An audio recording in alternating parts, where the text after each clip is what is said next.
확실히 육모가 쉬워서 그런지 작년에 비하면 턱없이 많이 쉬웠죠, 그죠? 오늘 총평하고 그 다음에 해설하고 할 테니까 뒤 좀 문 좀 닫아주시겠어요?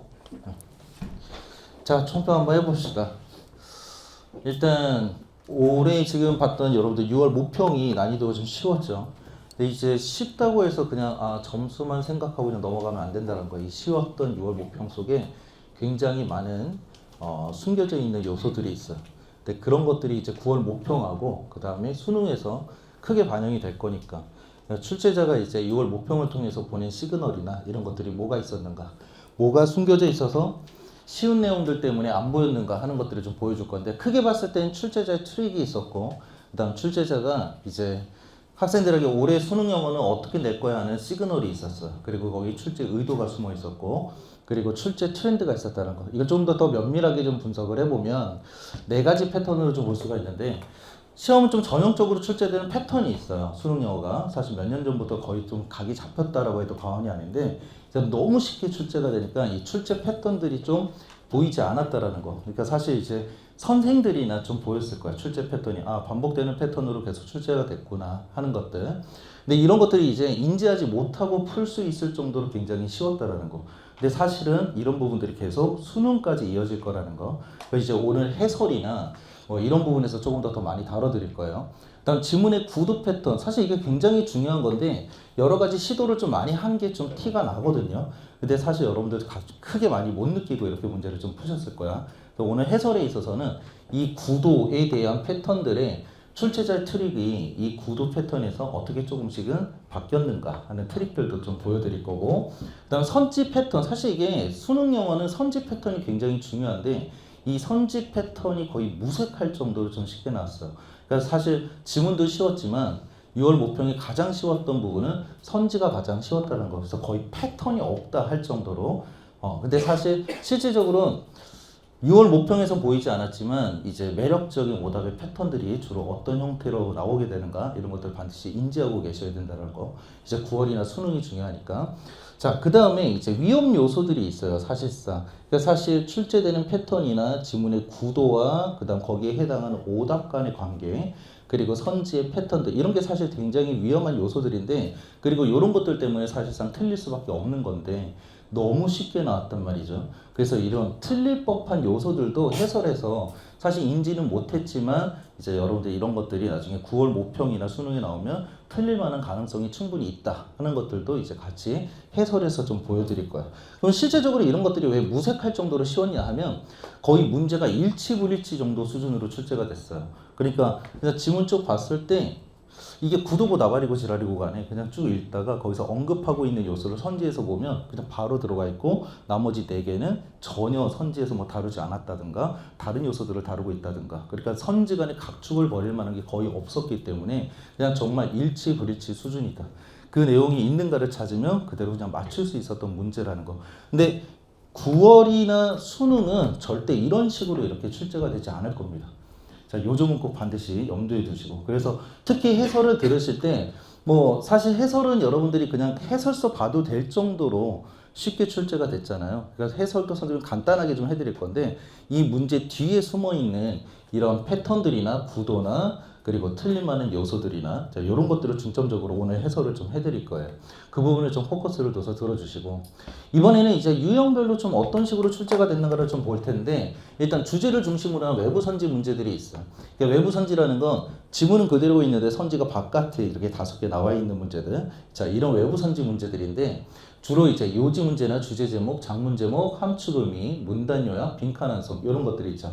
지문의 난이도가 굉장히 평이했어요. 근데 이제 무조건 다 평이느냐? 꼭 그렇진 않거든요. 사실 빈칸에서 평가하는 약간은 좀 시도를 했던 게 뭐냐면, 다소 관계를 정확하게 파악해야지만 관계 파악이 중요한 해석에 대한 그런 시도를 좀 하기는 했어요, 빈칸 함성에서. 근데 사실 이것조차도 오역을 했었어도 맞출 수 있을 만큼 너무 쉽게 출제가 됐기 때문에 조금 묻혀져 있었단 말이야. 근데 이런 것들이 이제 더 이상 간과할 수는 좀 없다라는 거. 그러니까 빈칸 함성 32번 같은 경우에 다소 추상적인 요소도 사실 주긴 줬어요. 근데 그 추상적인 요소마저도 사실상 무색할 정도로 거의 일치불일치성으로 출제가 됐기 때문에 좀 가려져 있었다라는 거. 근데 이렇게 이제 관계 파악이 중요한 그런 해석이라든가 그 다음에 추상적인 지문들 이런 것들은 그래도 9월이나 수능에서 조금 더 양이 늘 것이다 라고 생각하고 좀 대비를 해 두시는 게 좋을 거예요. 뭐 계속해서 반복적으로 얘기하지만 선지의 난이도는 그냥 평이했다 정도 수준이 아니라 굉장히 쉬웠고 평이했다도 아니고 그래서 여러분들 대체적으로 점수가 좀 좋았을 거예요.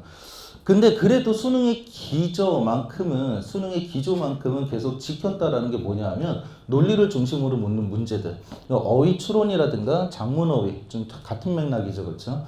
얘네들 보면 이제 기존에 여러분들 아시다시피 주변 보면 답 나온다 뭐 이런 어떤 스킬적인 부분들이 굉장히 많았었단 말이에요. 근데 그래도 아무리 쉬웠어도 요번에 이제 어휘 문제들 같은 경우에 주변보다는 오히려 더 근본적으로 주제를 찾아야지만 훨씬 더 간결하고 쉽게 풀 수 있게끔 출제됐다는 거. 수능의 기조는 계속 유지하려고 노력했다는 게 좀 보여요. 그 다음에 순서 배열 문제 같은 경우도 마찬가지죠. 보통 여러분들 지시어 대명사 연결어 가지고 문제를 많이 푸시잖아요. 근데 지시어 대명사 연결어가 이번에는 최소화됐다는 거. 아예 없었다라고 보기 좀 어렵지만 다소 있기는 있었지만 절대적으로 중요한 역할을 하는 요소로서 쓰이지 않았다는 거. 근데 이게 이제 뭐 6월 모평의 특징이냐? 그럼 꼭 그렇진 않죠. 얘는 이제 6월 모평의 특징이 아니라 사실 선생님 수년 전부터 계속 지시어 대명사 연결어가 축소될 거고 출제가 된다 손 친다 하더라도 얘가 오히려 출제자의 함정으로서 많이 바뀌어서 출제가 될 거다라고 얘기를 했었고 이게 이제 작년 수능 순서 배열 중에서 작년 수능 문제 중에서 가장 어려웠던 게 이제 순서별 한 문제하고 빈칸원서 한 문제. 자, 요 두 개가 가장 정답률이 낮았었는데 그 순서별도 역시 지시어 대명사 연결을 주지 않고 비교급을 줬었단 말이에요. 이처럼 이제 지시어 대명사 연결어가 아닌 다른 어떤 요소로서 문제를 해결할 수 있게끔 출제하는 것이 이제 거의 자리를 잡았다라고 보시면 돼요. 뭐 그렇다고 해서 지시어 대명사 연결어가 이제 출제가 안 될 거다라는 건 아니라는 거죠. 아까 잠깐 얘기했던 것처럼 지시어 대명사 연결어가 출제가 된다 하더라도 이게 좀 스킬적인 부분으로 그냥 바로 문제를 해결할 수 있는 단서로서 주는 것이 아니라 오히려 잘못 사용하면 오답으로 빠질 수 있는 함정으로서 오히려 쓰일 수가 있으니까 만약에 지시어 대명사 연결어가 나왔다 하더라도 평상시 연습하실 때 지시어 대명사 연결을 정확하게 사용하는 방법들을 좀 익혀두셔야 되는 거고 그것이 없다 손 친다 하더라도 다른 요소를 가지고 순서를 맞출 수 있는 그런 연습들을 좀 하셔야지만 좀 쉽게 맞출 수 있다는 거. 일단 문장 삽입형 같은 경우 굉장히 좀 쉽게 출제가 됐죠. 사실 뭐 단절 찾지 마라 내가 이런 얘기 굉장히 많이 했는데 그냥 단절이 보여요. 근데 사실상 이게 청크라는 이 덩어리라는 개념만 좀 알고 있으면 훨씬 더 쉬웠던 그런 문장 삽입형 문제였다는 거.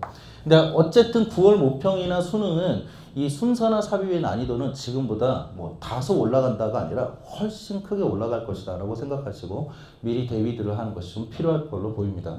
어쨌든 사고력을 묻는 문제로서 자리를 잡았다라는 거는 뭐 확실한 거니까 대충 수능 영어를 읽을 수 있으면 문제를 풀 수 있는 거다라고 착각하시면 안 돼요. 올해 6월 모평이 그렇다고 해서 9월도 그럴 것이다. 또 수능도 그럴 것이다 라고 생각하면 올해 9월 수능에서는 굉장히 깊은 뼈 아픔을 겪을 수 있지 않을까라는 좀 우려가 됩니다. 자, 이제 전략적인 부분을 가지고 좀 분석을 좀 해볼게요. 대체적으로 이걸 이제 1, 2구간, 3, 4구간으로 이제 선생님 문항과 유형별로 이렇게 좀 나눴는데 보통 출제위원들이 이 앞쪽 부분을 좀 쉽게 출제하면 3, 4구간에 있는 문제들을 좀 어렵게 출제해요. 어렵게. 1, 2구간을 좀 어렵게 출제하면 3, 4구간을 좀 쉽게 출제하고 이렇게 출제하는 것이 굉장히 쉬운 거죠. 근데 사실 올해 6월 모평 지금은 1, 2구간도 쉬웠고 3, 4구간도 쉬웠어요. 그럼 이제 9월 모평은 이렇게 출제될 가능성도 있겠죠. 보통은 이제 이렇게 출제가 되는데 요건 이제 여러분들 조금 적어두시는 게 좀 도움이 될 게 보통 이렇게 선생님이 노란색으로 표기한 유형들 있죠. 이런 것들은 이제 극상의 1등급과 2등급을 가르는 문제들이다 라고 생각을 하시면 돼요. 보통 그 다음 파란색으로 표기한 것들은 2, 3등급을 가르는 문제다라고 생각하시면 돼요. 그리고 전반적으로 여기 있는 1, 2구간에 있는 유형들이 보통은 이제 2등급과 3등급을 갈라내는 유형이다.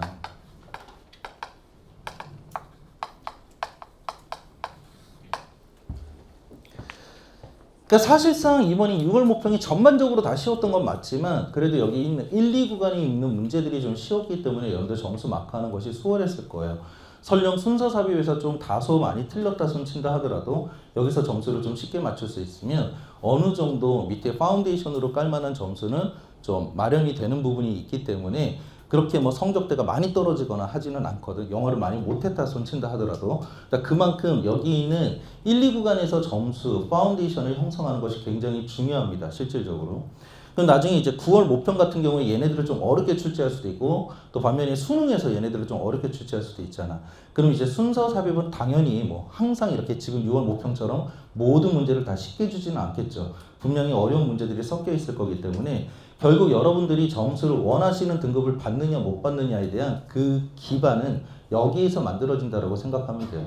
그리고 이제 변화하는 수능은 사실 1등급을 걸러내겠다는 것이 취지가 아니에요. 사실 뭐 변화하는 것도 아니고 절대평가의 근본적인 취지 자체가 1등급들의 과도한 경쟁을 좀 줄이고자 하는 것이 목표잖아. 그렇기 때문에 사실 1등급 걸러내겠다라는 시험이 아니에요. 애시당초.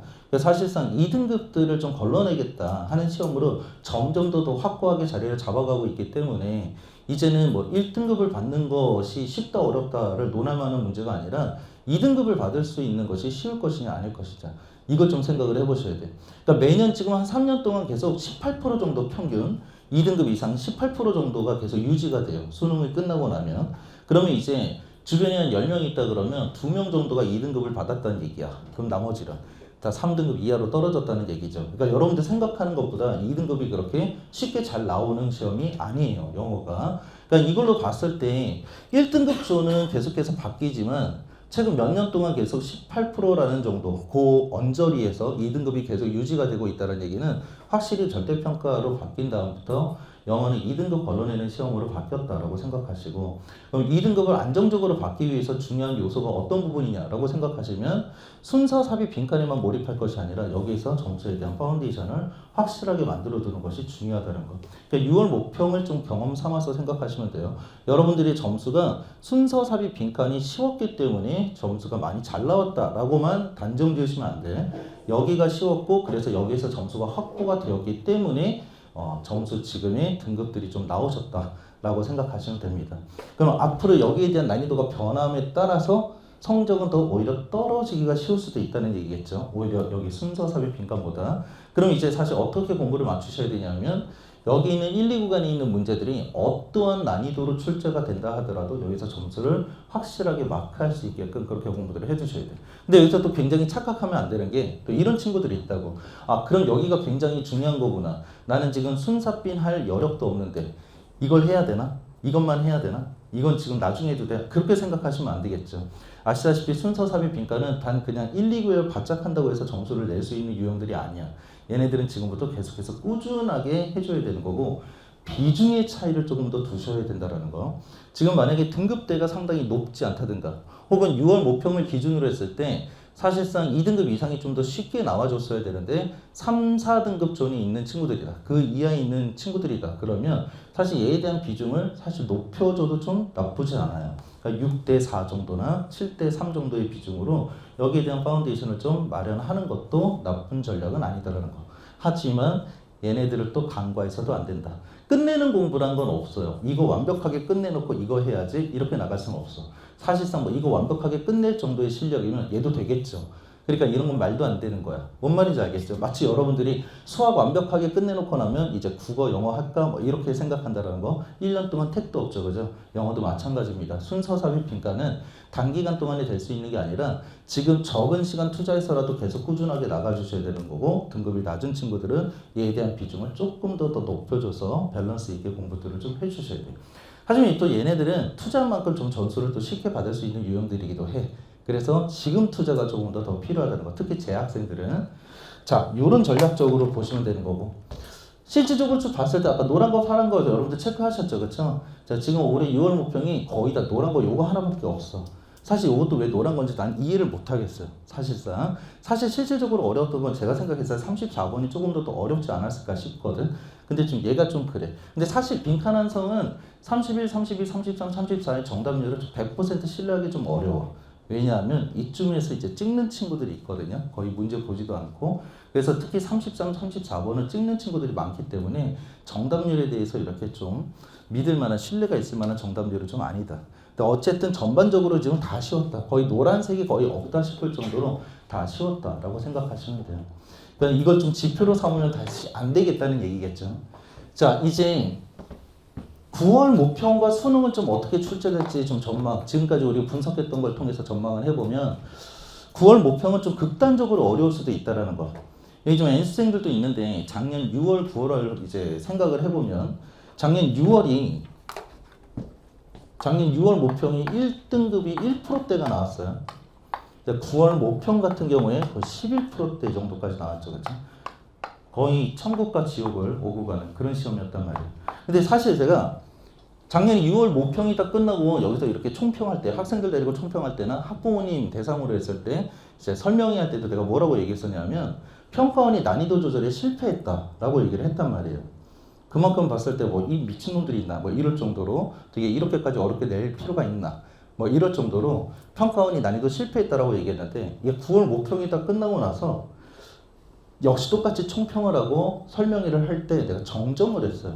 뭐라고 정정했냐면 평가원이 난이도를 실패한 게 아니라 이건 지극히 의도적인 시험이다 라고 얘기를 했거든. 사실 이제 평가원이 한 몇 년 동안에 다른 과목들이 좀 어떤지 잘 모르겠지만 영어 같은 경우에는 난이도 조절이 계속해서 실패했어요. 수능에서. 그러니까 왜냐하면 출제원들이 문제를 만드는 수준하고 학생들이 공부하는 수준하고 갭이 너무 큰 거야. 그러니까 사실 실질적으로 문제를 만드시는 분들의 생각보다 학생들이 공부를 많이 안 하는 것이 절대평가로 바뀐 다음부터. 그러니까 계속 매번 너무 쉽거나 또 너무 어렵거나 자, 이런 식으로 들쭉날쭉한 그런 난이도로 출제를 했었기 때문에 6월, 9월로 난이도를 맞춘다는 게 사실상 쉽지는 않았을 것으로 생각이 돼요. 평가원 입장에서. 그래서 평가원이 그렇게 시도를 해보지 않았을까, 작년에는.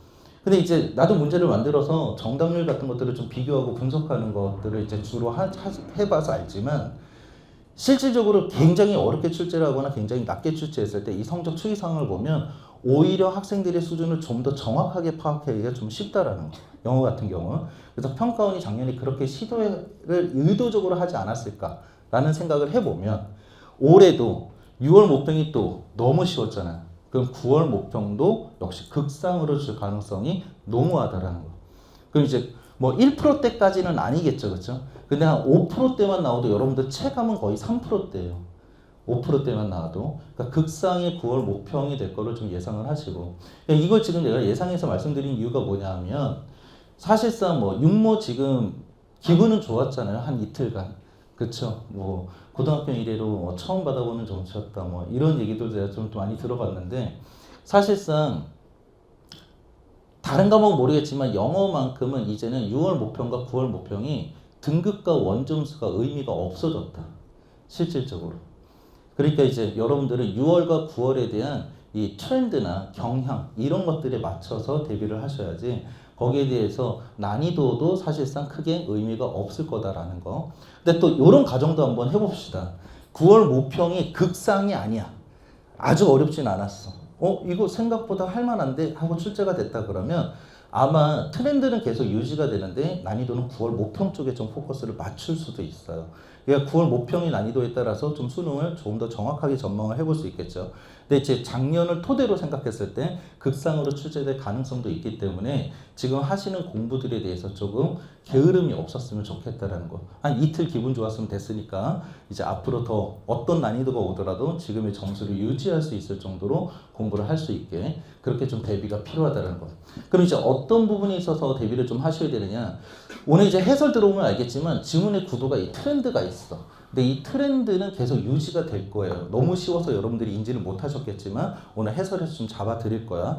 이런 트렌드는 계속 유지가 될 거고 구도는 유지가 되는데 내용만 좀 달라지는 패턴으로 출제가 되겠죠. 그래서 오늘 어느 정도 잡아드리는 패턴 정도만 기억하셔도 나중에 수능, 뭐 9월 모평이 아니더라도 수능에서는 그 패턴이 반복적으로 출제될 가능성도 있으니까 오늘 해설도 그냥 해설만 들으신다라고 생각하지 말고 그냥 수업을 듣는다라고 생각하고 잘 필기해서 가져가시고 복습하시면 도움이 되실 거예요.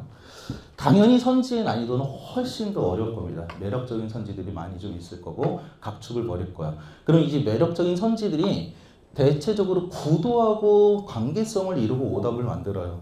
그래서 앞으로 여러분들 공부는 뭐 뒤에서 내가 나중에 다시 얘기를 하겠지만 지문의 구도와 오답의 패턴을 같이 이해하시면서 공부하시면 굉장한 많은 도움이 되실 겁니다. 정답하고의 관계가 아니라 오답하고의 관계를. 그 다음 순서 삽입은 앞서서 얘기했던 것처럼 지시어 대명사 연결어가 계속 축소되거나 아니면 출제가 돼서 함정으로 나올 거기 때문에 지시어 대명사 연결어가 나온다 그러면 걔를 정확하게 활용하는 방법, 지시어 대명사가 연결어가 없어도 문제를 다른 요소들을 통해서 풀 수 있는 방법, 이렇게 고루 갖추고 있어야지만 문제를 좀 쉽게 맞출 수 있을 거라는 거. 빈칸 한성은 특징이 논리를 묻는 문제예요. 지금 사고력을 묻는 문제로서 많이 출제가 됐어요. 이따가 해설하면 좀 보여드릴 거거든. 그래서 조금 그냥 읽는다고 해서 답을 낼 수 있는 것이 아니라, 물론 6월 모평은 그렇게 출제가 됐지만 조금 더 논리적으로 생각하는 방법들을 좀 키워야 될 겁니다. 배터리가 없네. 이 배터리 교체주. 그냥 생목으로 할게요. 그리고 제일 중요한 게 선지가 2차원적으로 나올 거라는 거. 올해 이제 6월 모평이 좀 쉬웠던 이유가 선지가 1차원적으로 나왔어요. 1차원적이란 건 뭐냐면 지문에 있는 얘기가 여기에 빈칸이 들어가겠다라고 생각하면 선지에 그대로 있는 경우야. 그러니까 직접적으로 그냥 바로 밝혔다는 얘기죠. 심지어 함축 의미도 마찬가지인데 함축 의미도 선생님이 평상시에 수업할 때 밑줄 웬만하면 해석하지 마라 라고 얘기를 하거든요. 밑줄을 1차원적으로 해석했을 때 오히려 함정으로 넣는 경우가 더 많았단 말이에요. 근데 올해 6월 모평 같은 경우 함축 의미도 사실 밑줄을 해석하면 정답이에요. 그대로. 그러니까 굉장히 1차원적으로 줬다는 얘기지. 근데 1차원적으로 주지 않을 겁니다. 이제 9월 모평과 수능에서는. 특히 빈칸은 작년 수능을 기반으로 생각했을 때 반드시 2차원적 선지에 대한 가능성을 좀 높일 거예요. 다시 말해서 여러분들이 찾고자 하는 그 빈칸에 들어갈 만한 답이 없을 거고 2차원적으로 간접적으로 34번이 좀 유사하게 간접적으로 좀 돌려서 만든 선지가 맞는데 그러한 형태가 좀 더 많아질 거다라고 생각하시면 돼요. 뭔 말인지 알겠죠? 그 다음 이제 좀 이거는 지금 제가 선생님이 당부하는 건데 상위권 학생들, 그러니까 이게 원래 상위권 학생들을 얘기하는 게 아니라 6월 모평을 통해서 상위권으로 등극한 친구들 있죠. 소위 말해서 그냥 85점 이상이다라고 생각하는 친구들.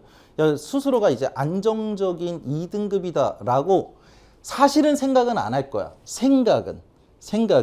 왜냐하면 너무 쉬웠기 때문에 내가 그래도 2등급이 안정적이진 않을 거야 라는 생각들을 할 거예요. 주변을 봤을 때. 근데 이게 심리적으로 어떤 생각이 들 거냐 하면 타 과목들이 좀 불안하잖아. 국어나 수학은 상대평가죠. 그렇죠? 뭐 제가 잘은 모르겠지만 국어나 수학도 같이 쉬웠다라고 얘기를 좀 들었어요. 근데 이게 상대평가이기 때문에 쉬웠어도 내 등급에 영향은 크게 없잖아. 다 같이 올라가고 할 테니까. 그러니까 이렇게 쉬워져 버리면 사실 등급 상승이 좀 어려울 수도 있겠다라고 생각해서 사실 지금 영어는 어느 정도 됐으니까 라고 뒷전으로 돌릴 수 있는 가능성이 굉장히 커요. 그럼 이제 또 국어 수학 위주로 공부를 하겠죠. 9월 때까지 그렇게 쭉 나가버린단 말이야. 선생님이 우려하는 건 뭐냐면 9월 달에는 그래도 국어 수학도 어렵게 내지 않겠습니까? 그럼 이제 얘네는 계속 상대평가이기 때문에 공부를 엄청 많이 쏟아 부었는데도 불구하고 9월 모평 때 국어 수학 성적이 안 나오면 이제 괴리감이 느끼죠. 영어까지 뒤로 하고 국어 수학에 몰빵 때렸는데 국어 수학이 여전히 성적이 안 나온다. 근데 영어도 어려웠다. 이러면 이제 멘붕 오는 거죠. 하나도 건진 수학이 없으니까. 그래서 당부하고 싶은 건 뭐냐 하면 생각으로만이 아니라 심리적으로도 학습의 균형 상태를 계속 유지하는 공부들을 해줘야 된다는 거. 이 85점 정도 이상 되는 친구들 같은 경우에. 근데 이제 그 이하 되는 학생들, 사실 중하위권이라고 얘기를 했는데 한 3등급, 4등급, 특히 4등급 이하 있는 학생들은 정신적 충격이 클 수도 있어요. 주변에 남들 다 쉬웠다고 하는데 난 4등급이야. 이건 굉장히 정신적 충격이 좀 클 수도 있죠.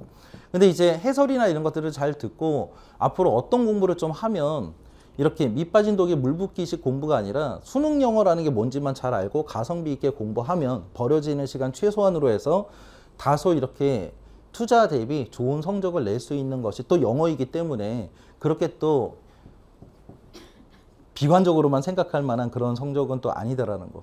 또 그리고 또 위로도 좀 이게 위로가 될는지는 모르겠지만 사실 4등급 이하는 난이도에 크게 영향을 받지 않습니다. 그러니까 뭐 쉬웠다 어려웠다 뭐 쉬웠는데 나 혼자 4등급이다 라고 해서 너무 한탄하기보다 어려워도 4등급일 겁니다. 하지만 조금만 더 공부하면 3등급, 그 대신에 전략적으로 공부들을 좀 하셔야 되겠죠. 전략적으로 공부했을 때 3등급 이상 올라가는 건 영어 영역에 있어서 그리 어려운 것만은 아니기 때문에 너무 주변하고의 어떤 성적이 상대적인 성적 비교를 통해서 스스로 이렇게 또 열등하게 너무 끌고 가지 않았으면 좋겠다라는 거. 시험이 너무 쉬우면 오히려 영어를 더 많이 포기하게 되는 경우들이 있어요. 쉬웠는데 점수가 안 나오니까. 이런 부분에서 좀 마음을 다잡기를 좀 바라고, 그런 의미에서 이제 공부를 어떤 방향으로 좀 맞춰가야 될지 정리를 좀 해드리자면, 일단 9월 모평과 수능에서는 지금의 지문의 난이도보다는 조금 더 올라갈 거라고 예상이 되기 때문에 지문이 조금 더 어려워질 거란 얘기죠. 특히 문장에 대한 수준도 조금 더 올라갈 거라고 생각이 되고 어휘에 대한 수준도 조금 더 올라갈 거라고 생각이 들어요. 그러니까 지금부터 문제만 계속 푸실 것이 아니라 영어에 대한 피지컬을 좀 올리셔야 된다는 거. 그러니까 영어에 대한 피지컬을 올리시라는 얘기는 뭐냐면, 문제를 풀고 나면 계속해서 정독을 통해서 영어 지문을 읽어주는 습관들이 좀 있어야 돼요. 뭐 읽을 수 있는 능력이 받침이 되어야지만 사고할 수 있는 능력이 만들어질 수 있기 때문에 계속 문제만 푸시지 마시고 풀고 읽고를 계속 밸런스 있게 맞춰주는 공부를 해주셔야 된다는 거. 영어의 익숙도를 좀 높여주셔야 되고, 사고력은 그냥 스킬적인 부분은 이제 수능 영어는 문제가 아무리 쉬워져도 스킬적인 부분 배제하겠다라는 게 의도적으로라도 보이기 때문에 출제 매뉴얼에 입각해서 명확하고 일관된 기준에 맞춰서 계속 문제를 해결하는 연습들을 하셔야 난이도에 영향을 받지 않고 문제를 맞출 수가 있어요. 그럼 출제 매뉴얼에 입각한 일관된 문제 접근이 뭐냐라고 하면 글의 개념이에요, 개념.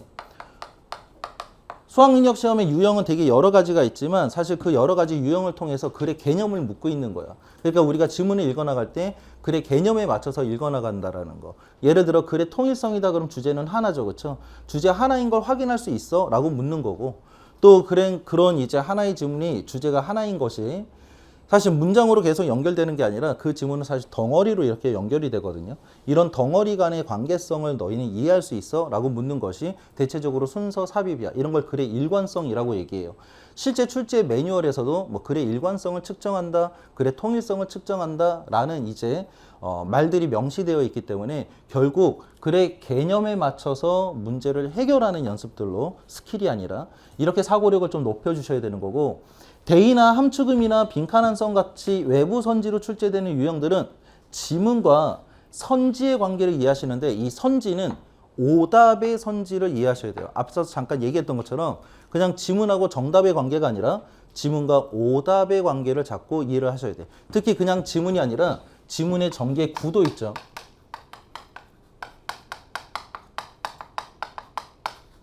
전개 구도에 맞춰서 오답이 어떻게 만들어지고 있는가, 이 오답과의 관계를 이해하시면 훨씬 더 실리적으로 공부를 하실 수가 있을 거예요. 그 다음에 네, 요 정도만 좀 이해를 하시고, 일단 순서 삽입 같은 경우 아까 선생님이 얘기했던 것처럼 글의 일관성이라는 개념에 맞춰서 연습을 하셔야 되는 거고, 지시어 대명사 연결어를 정확하게 활용하는 방법, 그리고 이게 없더라도 다른 것들을 통해서 문제를 해결할 수 있는 방법.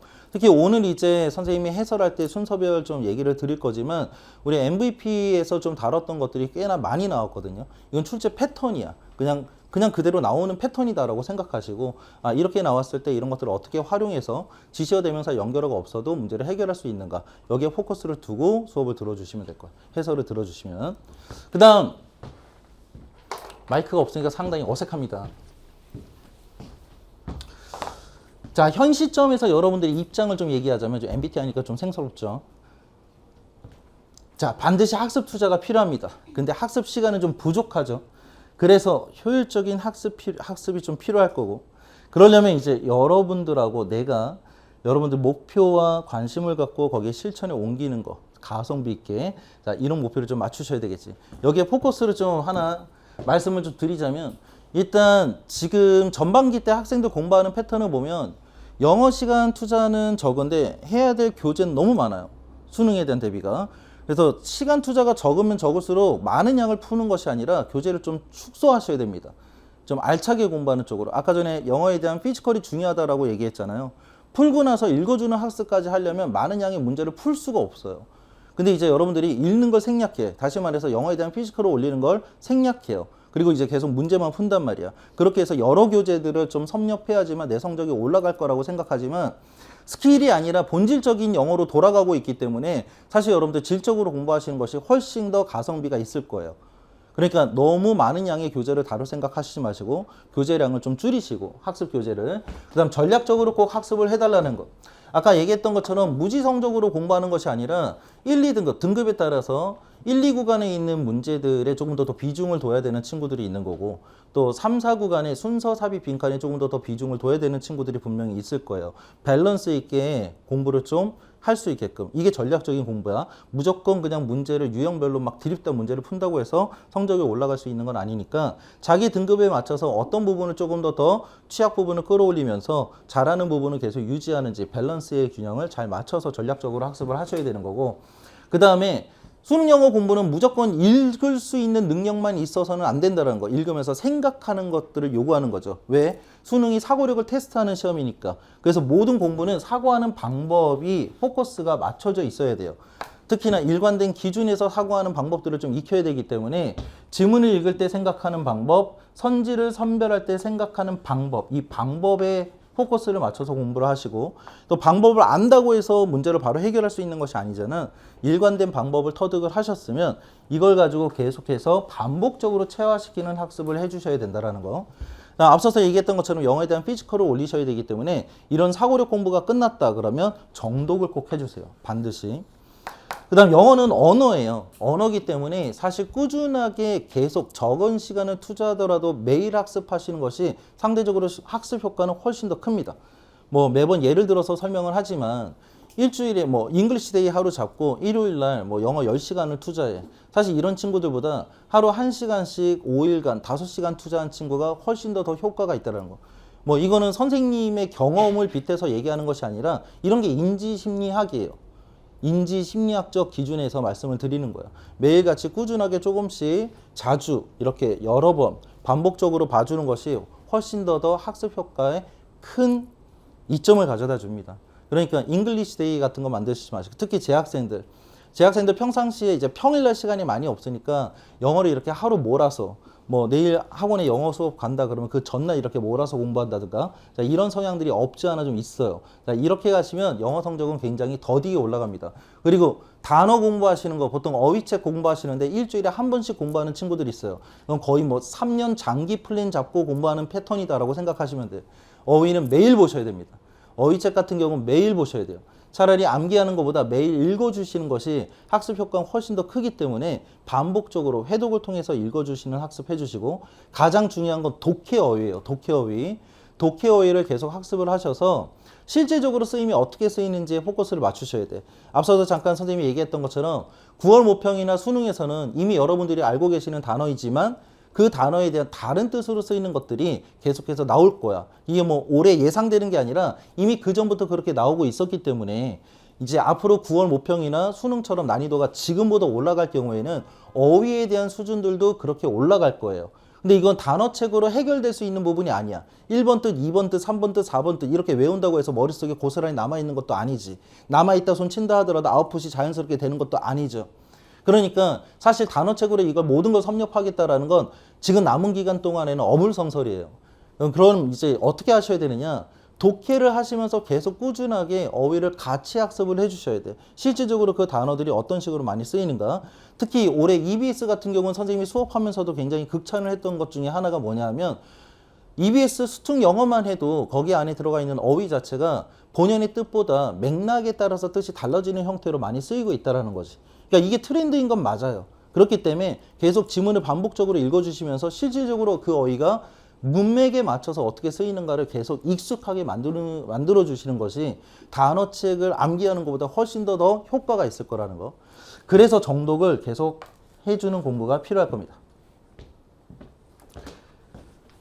자, 공부의 패턴은 딱 4가지 일단 포커스를 맞춰주시면 되는데 출제 패턴이 어떤가, 그리고 지문의 구도 패턴이 어떤가, 선지의 패턴이 어떤가 전부 다 수능에 출제가 될 만한 패턴들을 익히는 것을 추천해요. 왜냐하면 사실 영어는 이만큼이잖아. 근데 수능 영어는 요만큼이거든요. 근데 대체적으로 학생들이 영어 공부를 수능 영어 공부를 많이 안 해본 친구들은 이런 영어 공부를 한단 말이야. 여기서 시작하면 너무 먼 길이죠. 그래서 너무 많은 것들을 섭렵하려고 그래. 시간은 최소한으로 투자를 하고 있는데 이 많은 것들을 한꺼번에 다 때려박으려고 하니까 사실 내가 투자하는 거에 비해서 쓸데없는 공부로 낭비되는 시간들이 더 많아서 효과가 떨어집니다. 그럼 수능 영어가 뭔지만 알고 있으면 이 바운더리 내에서 노력을 할 수 있겠죠. 그렇죠?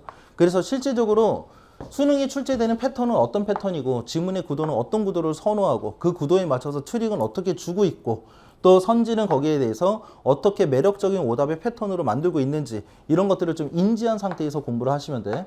뭐 앞서서 지금 선생님이랑 계속 같이 수업을 했던 친구들은 EBS 수특 영어 요번에 되게 잘 만들었다라고 얘기를 했잖아요. 사실 문제는 조금 더 계속 쉬운 편이야. 뭐 내가 EBS에서 뭐 돈 받거나 이런 사람 아니거든요. 하지만 또 심지어 또 EBS 굉장히 매년 욕했던 사람인데 올해는 내가 EBS 수업하면서 굉장히 극찬을 했어요. 지문을 굉장히 잘 발췌를 했다라는 거. 근데 그 또 6월 모평 좀 분석해 보면 EBS에서 많이 나왔던 그런 지문의 구도들을 실제로 많이 반영했다라는 것도 보여요. 아마 선생님 EBS 수업을 들었던 친구들은 내가 이런 것 좀 트렌드야라고 했던 것들이 뭐 주제나 제목 같은 데서 그대로 같이 나왔다라는 걸 좀 확인해 보실 수가 있을 거야. 그래서 EBS 수특 영어 정도까지는 좀 정리가 필요해 보인다라는 거. 그 다음에 소어 CS에서 이제 대입편이나 주제 제목, 함축 의미나 어휘 같은 것들 이제 선생님이 지문의 구도하고 선지의 패턴하고 출제자의 트릭 같은 것들 이런 거 좀 잡아줬으니까 소어 CS 같이 공부하실 때 패턴에 맞춰서 좀 공부들을 해주시면 될 거고 MVP는 이제 지금 현재 수업을 하고 있죠. 현장에서 MVP, DB 이렇게 수업하시면서 순서나 삽입, 빈칸도 역시 출제 패턴이 어떻게 출제가 되고 트릭은 어떻게 나오고 뭐 지시어나 대명사 연결어가 있을 때 없을 때 어떻게 활용해야 되는지 출제 패턴을 확실하게 정리를 해놨으니까 다른 쪽에 포커스를 맞추지 마시고 MVP, DB 공부하실 때에도 순삽빈도 출제 패턴, 지문의 구도 패턴, 지문의 그 구도 패턴에서 출제자의 트릭, 그 다음 출제 트렌드, 오답에 대한 패턴 이런 쪽에 포커스를 맞춰서 학습하시면 가성비 있게 학습할 수 있어요. 수능 영어라고 해서 무작정 막연하게 공부할 필요가 없을 겁니다. 그러면 이제 여러분들이 쏟는 모든 에너지와 시간과 노력들이 낭비되는 것들이 최소화로 될 거예요. 학습하는 종족 효과가 있을 테니까 여기 포커스에 맞춰서 공부들을 하시고 그 다음에 이제 좀 다져주셔야 되는 게 뭐냐면 위험 요소들이 있죠. 본인들이 틀리는 이유가 있어. 근데 본인들이 틀리는 이유가 있을 거고 그걸 악습관이라고 표현해요. 그런 악습관이 있을 거고 출제자가 틀려라 라고 했는 트릭이 있을 거야. 그럼 이제 그런 출제자가 트릭으로 만들어 놓은 틀리는 이유라든가 혹은 여러분들 스스로가 시험장 안에서 해서는 안 되는 그런 악습관들이 자꾸 튀어나왔을 때 그런 두 가지 악습관과 틀리는 이유들을 어떻게 컨트롤 하느냐에 따라서 지금까지 다져놓은 것들을 성적을 메이킹하고 디자인할 수 있겠죠. 그죠? 자, 그런 쿼리는 지금은 아니지만 앞으로 우리가 코너스턴이나 디사이시브 배틀그라운드라는 1, 2구간, 3, 4구간에 하프 모의고사 통해서 포커스를 맞춰줄 거예요. 그러니까 소어 CS나 MVP, DB에서 출제 패턴들을 좀 정리하고 트릭을 좀 정리한다라고 보면 여기 하프 모의고사 할 때는 실질적으로 틀리는 이유들을 좀 수정하고 잡아주면서 이렇게 읽으면 틀려. 이렇게 하면 악습관이 나오는 거야. 그럼 이렇게 교정하고 이렇게 수정해서 읽을 수 있어야 되고 선지 선별할 때는 이런 부분에서 주의를 해야 틀리지 않아 하는 것들을 잡아드리는 수업으로 진행을 할 겁니다. 이러면 이제 9월 모평 전까지 얘가 좀 나갈 수 있을지가 좀 의문인데 아마 코너스톤까지는 좀 나가겠지만 사실 그래도 어느 정도는 요 정도 맞추고 나면 9월 모평에서 아 그래도 내가 상당수 많은 대비를 했구나 하는 것들을 좀 느낄 수 있을 거예요. 무슨 말인지 알겠죠? 그죠? 자, 이게 이제 여기까지가 여러분들 6월 모평이 어떤 시험이었다라는 것들을 좀 설명을 드린 거고 지금 이 내용을 토대로 해서 해설을 들으셔야 되는데 해설을 들으실 때 포커스를 꼭 잘 정리를 하셔야 돼요. 그래서 여러분들 지금 적으실 부분들이 있으시면 꼭 반드시 적으세요. 해설을 들을 때 그냥 해설을 들으면 안 되고 해설을 들어야 되는 포커스야. 그 포커스를 좀 정리를 해드리자면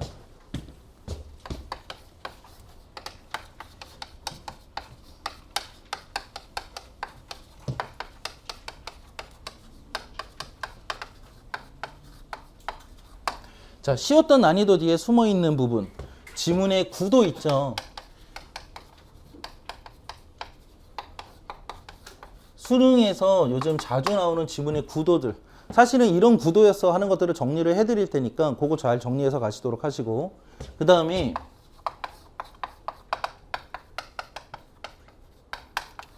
출제 트렌드 여기에는 일정 부분의 패턴이 있다라는 거. 나오는 부분이 반드시 나옵니다. 지문도 마찬가지고 선지도 마찬가지고. 근데 선지가 워낙 쉬웠기 때문에 선지보다 지문의 트렌드를 좀 얘기를 해드릴 거예요. 근데 이 출제의 트렌드는 출제자의 의도 자체가 트렌드로 나오는 것들이 있어요. 특히 빈칸 한성 같은 경우에. 그리고 지금 기존에 선생님 수업 들었던 친구들은 순서나 삽입이나 빈칸 이렇게 설명을 할 때 뭐 모든 유형 다 마찬가지겠지만 이거 수업 때 배웠어 하는 것들이 상당수 많이 나올 거예요. 근데 이제 그런 부분에서 여러분들이 꼭 집중해서 들어주셔야 되는 게 내가 이거 수업 시간에 분명히 들었던 건데 문제를 풀 때 인지했는가 이걸 확인을 해봐야 되겠지. 이게 이제 자기 점검인 거야.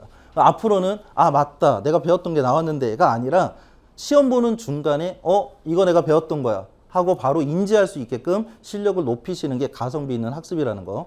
출제자의 트렌드, 그 다음 출제자의 트릭 같은 거. 자, 이런 것들을 포커스를 해서 수업을 들어주시고, 그 다음에 어느 정도 문제를 푸는 방법도 여기서 조금은 언급을 하면서 갈 거라서 세 가지 맥락에서 좀 보시면 돼. 수학능력 시험은 정보 활용 능력 시험이에요. 그러니까 출제자가 원하는 정보가 있단 말이야. 각 유형별로 출제자가 어떤 정보의 종류를 원하고 있는가.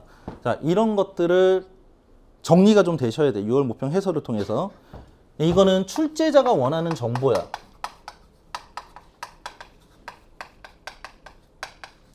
이 출제자가 원하는 정보를 캐치하는 해석을 해석에 대한 기준 설정이라고 얘기하거든요. 이거 선생님 용어로 해기설이라고 얘기해. 그래서 출제자가 원하는 정보를 파악하는 해석을 해석에 대한 기준을 설정한다고 얘기하고 이걸 사고의 시발점이라고 표현을 해요. 각 유형별로 어디에서 어떻게 해석을 해서 출제자가 원하는 정보를 캐치해내는가에 포커스를 두고 수업을 들어주시면 돼요. 해설을. 두 번째는 정보의 종류를 봤으면 정보를 볼 줄 알아야 되죠. 실제 지문에서. 그래서 정보를 보는 방법. 이때 정보를 보는 방법에서 주의하셔야 될 게 뭐냐 하면 시야를 크게 가지고 가야 된다는 거. 낱개의 문장 개념 하나하나 이렇게 시야를 너무 좁게 보면 정보가 보이지 않아요. 그리고 이런 친구들이 실질적으로 점수가 잘 나오지 않고 시험장에서 시간이 오래 걸리는 이유 중에 하나야. 항상 큰 시야를 유지할 수 있어야 돼. 지문을 크게 보는 거. 그러려면 지문의 구도를 좀 알고 있어야 되겠죠. 그래서 큰 시야로 보는 연습.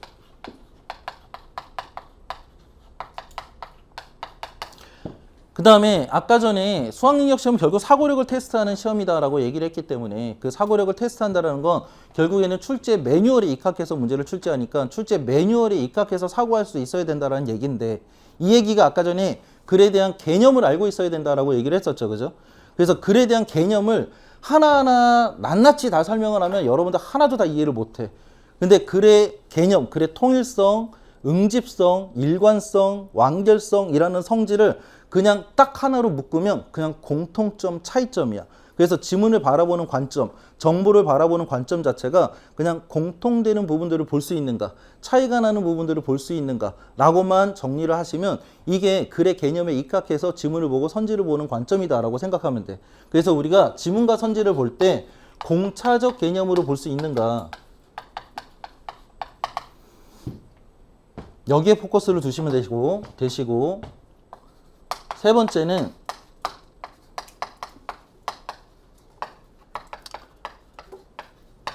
정보의 종류를 알았어. 그래서 지문에서 정보를 봤어. 선지에서도 봤어. 근데 활용을 못해. 이러면 틀리겠죠. 궁극적으로 어떻게 활용을 해야 되는가. 이 활용의 포커스는 오답소고다라고 생각하시면 돼요.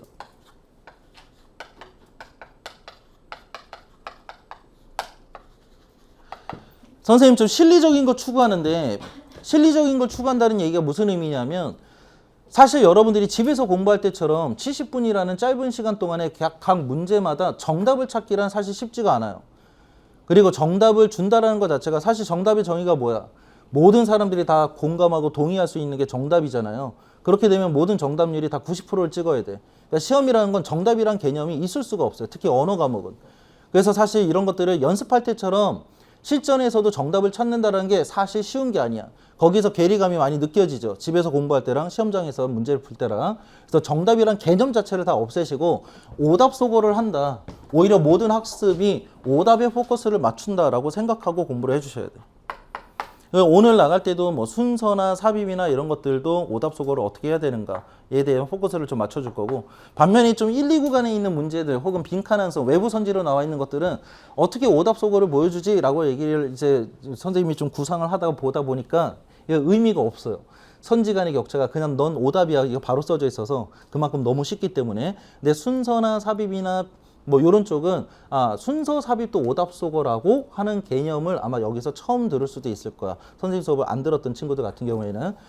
이런 것들도 오답 소거를 통해서 가능성으로 문제, 확률적으로 문제를 푸는 게 아니라 절대성으로 문제를 풀 수 있게끔 실전에서 이런 것도 해설 통해서 좀 보여드릴 겁니다. 이 세 가지 맥락에 맞춰서 그 다음에 요런 숨겨져 있는 요소들이 어떤 요소들이 있었는가에 맞춰서 해설을 잘 들으시고 요 내용을 기준 삼아 9월 모평과 수능에 좀 기반으로 두고 대비를 하신다면 훨씬 더 많은 효과와 그리고 버려지는 시간을 최소한으로 만들 수 있을 겁니다.